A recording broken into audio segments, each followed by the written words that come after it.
Hello there friends and welcome. Today we mark a special return to the racial unique archetypes in Pathfinder Enhanced, first with Reformed Fiend, the Blood Rager subclass available only to Tieflings. And since they're all about redemption and ascending from your evil, devil or demon background, we are of course going with the ANGEL Mythic Path, as it is by far the most thematic one of them all. Unlike my previous Blood Rager build, this one will be pure 20 levels for the maximum rage bonuses possible and full scaling on some very powerful Bloodline abilities such as Abyssal Blood Rage. And as always we'll have the complete package of great attacks per round with high attack bonus, extreme damage per hit, and most importantly amazing reach with very high critical damage as well thanks to glaives. Plus all the very OP angel buffs, even as a no-merged character. So without further ado, let us get into our Reformed Fiend Angel Guide.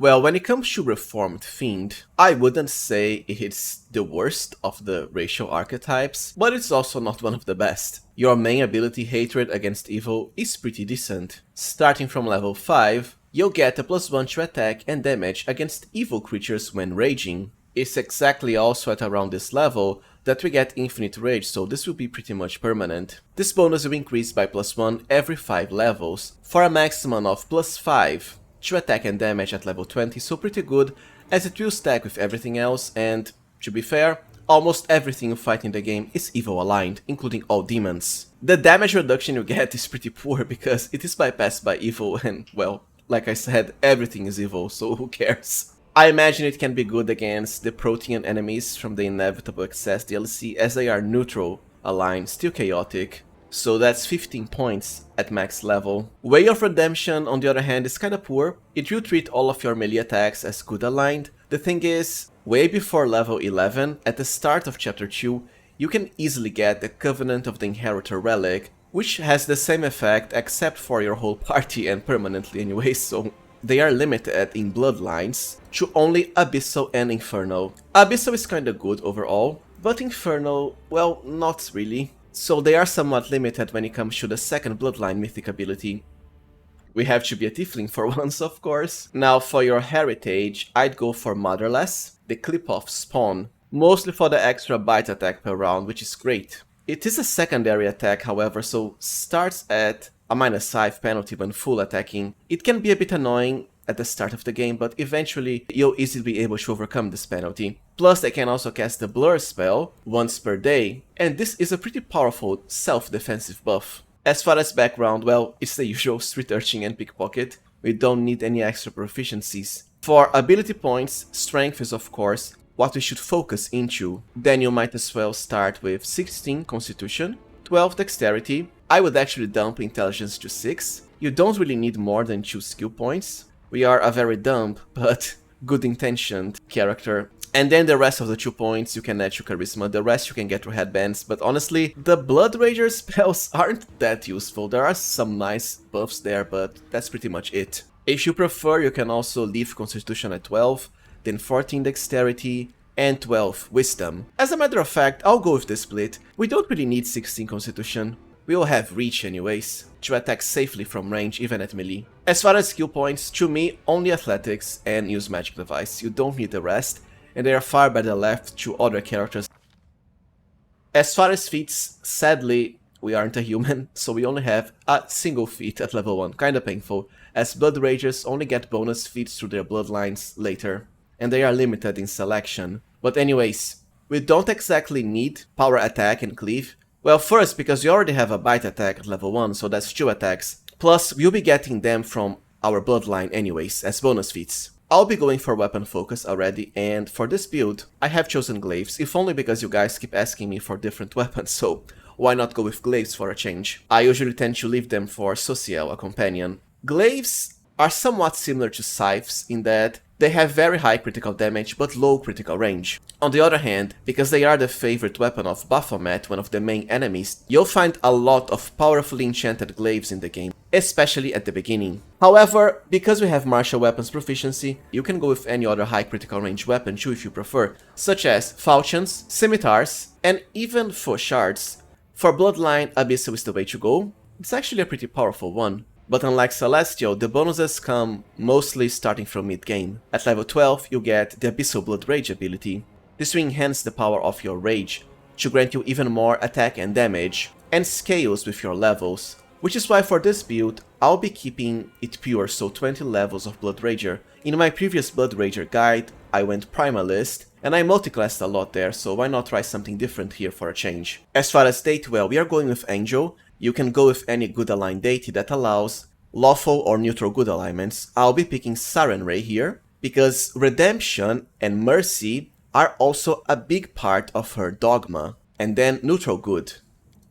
For level 3, I'd pick Improved Initiative. As always, the faster you can act, the higher the chances of catching enemies flat-footed for lower AC, which helps with your secondary bite attack early on. Plus, since we have glaives, which are rich weapons, we can attack from safety, even at the beginning. Also, the Abyssal Bloodline grants you the Demonic Bulk passive starting from level 4.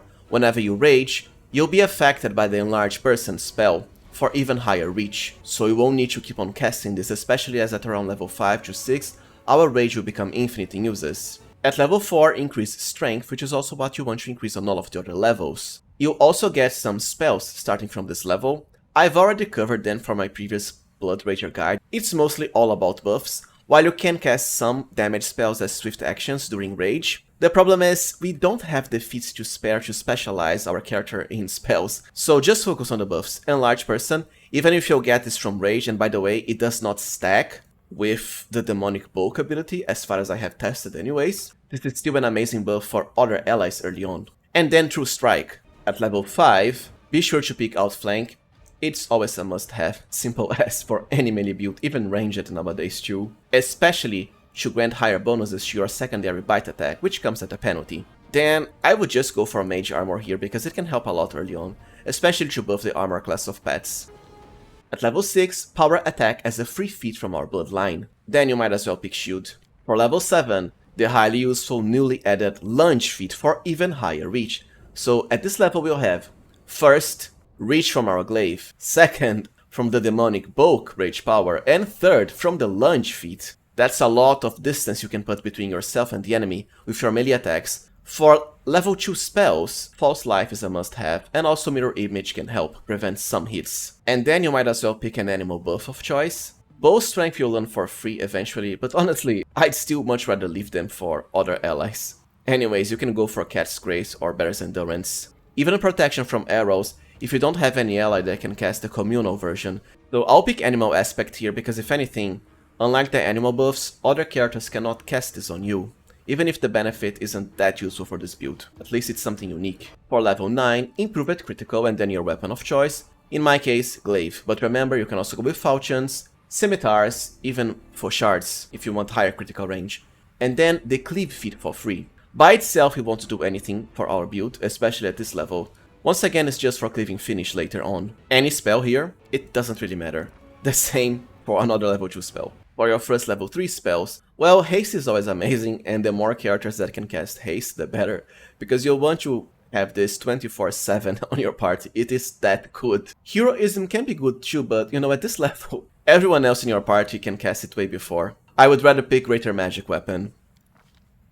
For level 11, choose between Combat Reflexes or Cleaving Finish. I'd rather go for Cleaving Finish, because when it comes to Combat Reflexes, we can get this for free through another Bloodline during Mythic Progression. And then, well, Vampiric Touch can help when it comes to granting you temporary hit points. For level 12, well, you might as well pick Toughness. The other ones aren't that useful. At least the more hit points you have, the less the chances of you dying. Any spell here, the same here. And I suppose you might as well pick Greater Animal Aspect. Look, it just doesn't make a difference. You'll just be spamming Haste and Greater Magic Weapon. For level 13, it is time to get started into our Shattered Defenses package. We already have Weapon Focus thankfully, so now, Dazzling Display. Level 4 Blood Rager spells are kinda poor overall. It's mostly Greater False Life, which does stack with the normal False Life by the way, for even more temporary hit points. And there is really nothing else, I'm afraid. All the other spells here either require DC, which we don't have, or ways to penetrate spell resistance. We also don't have that, so.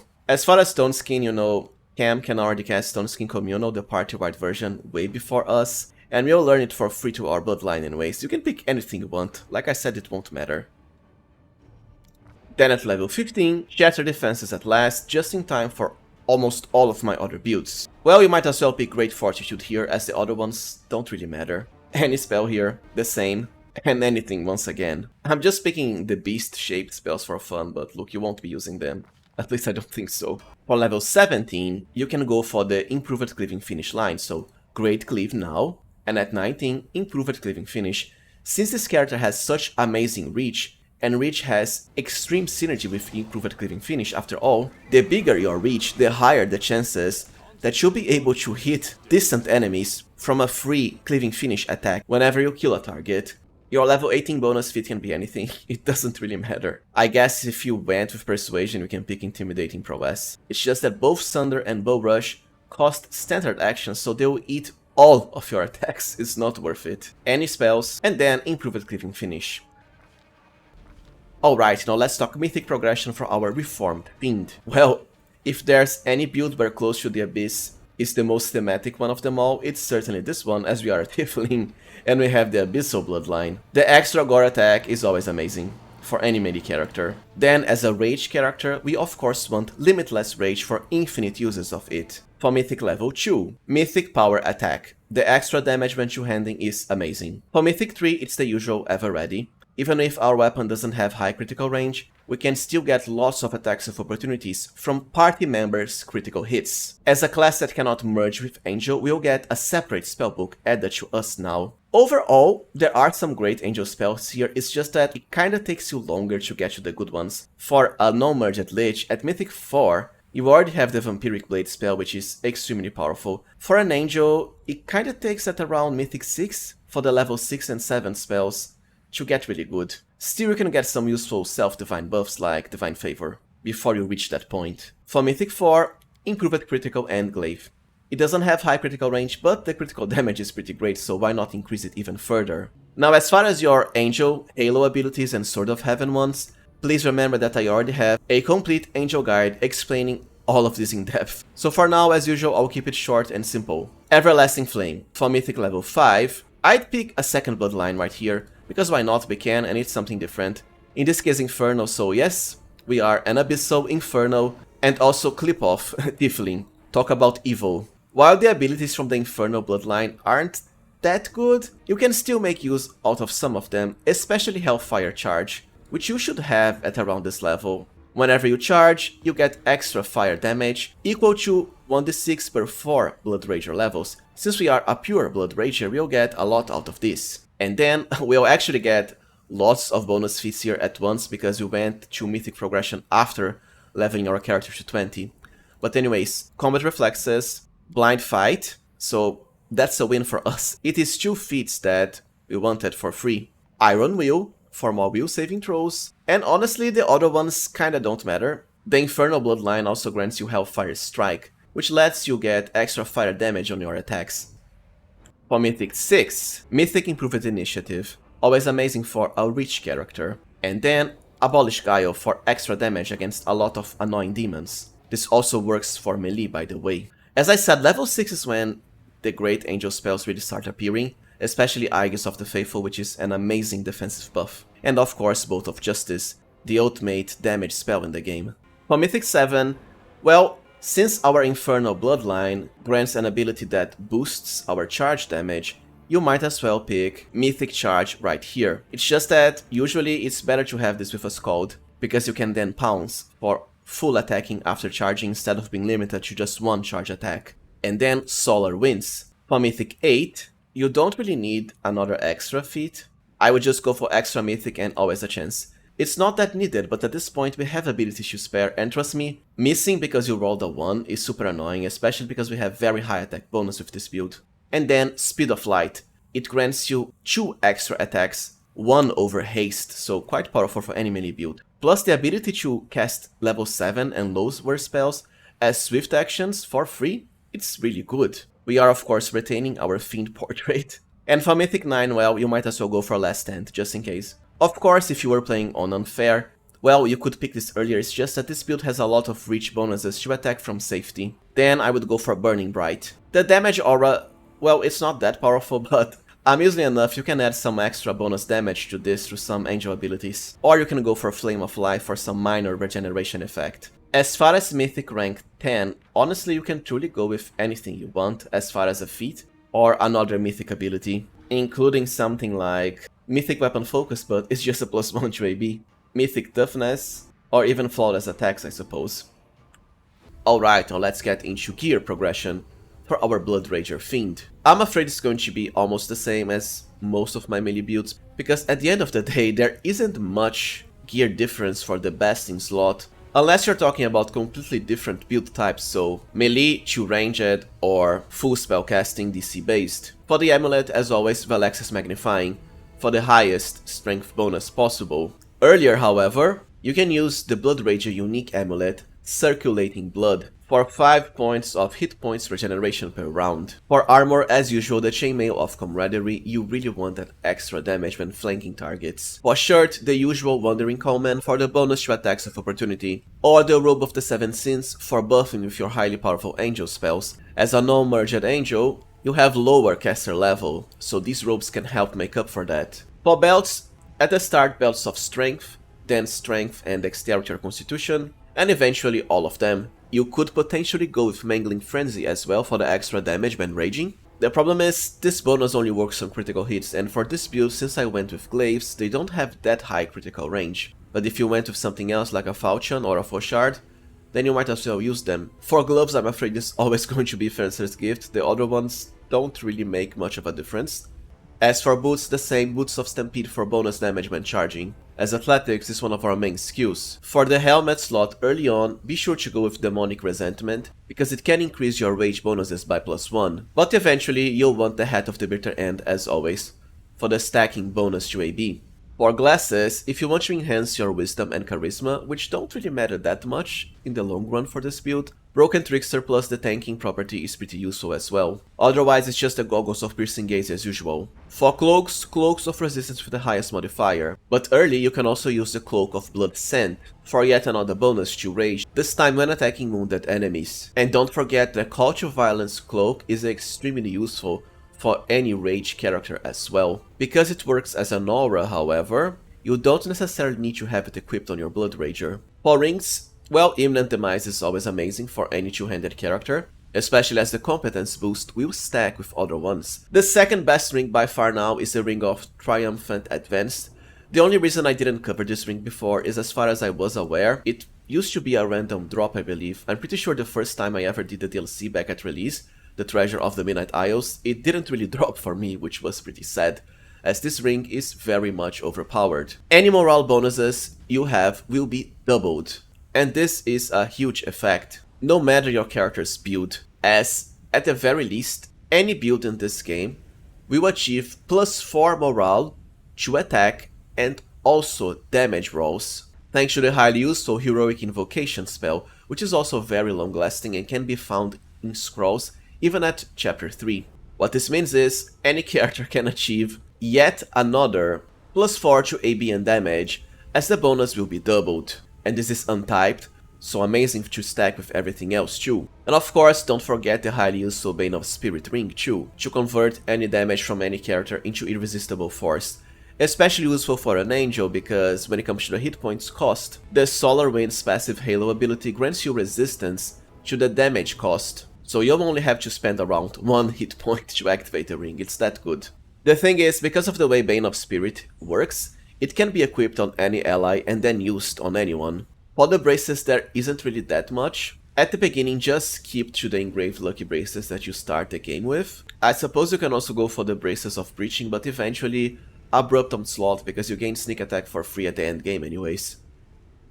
Alright, now let's cover weapons and Quickslots for our Reformed Fiend. I decided to go with glaives for this build for something different, but as I said in the beginning of this guide, you can go with any weapon you want, including falchions, scimitars, and even fauchards for high critical range.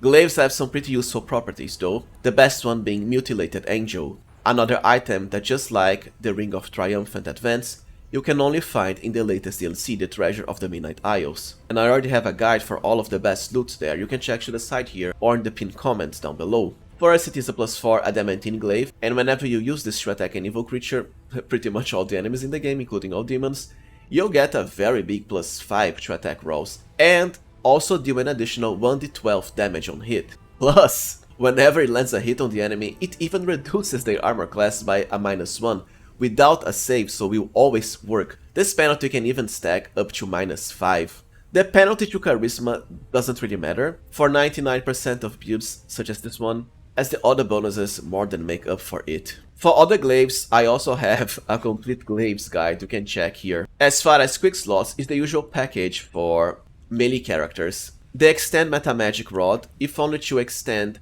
the duration of some powerful angel buffs. Jarsigax as always for extra damage. The Grandmaster's Rod if you want to use some of your angel orbital strikes like Storm of Justice or Bolt of Justice. They won't do as much damage as a non-merged angel because we have lower caster level though. Lucky Dice can provide some nice bonuses, and the Signet of House Vespertilio for any skill of choice, mostly going to be athletics if you need to pass a high check during dialogue events. And as always, since you have high use magic device, you can use any scroll to cast any spell from any class. Well, alright friends, so this was it from my Reformed Fiend guide. If you found it useful, please remember to like, subscribe and also become a channel member if you can. I really appreciate your support. And stay tuned, as I'll soon be posting even more special racial archetype builds. Thank you for watching and see you next time, friends.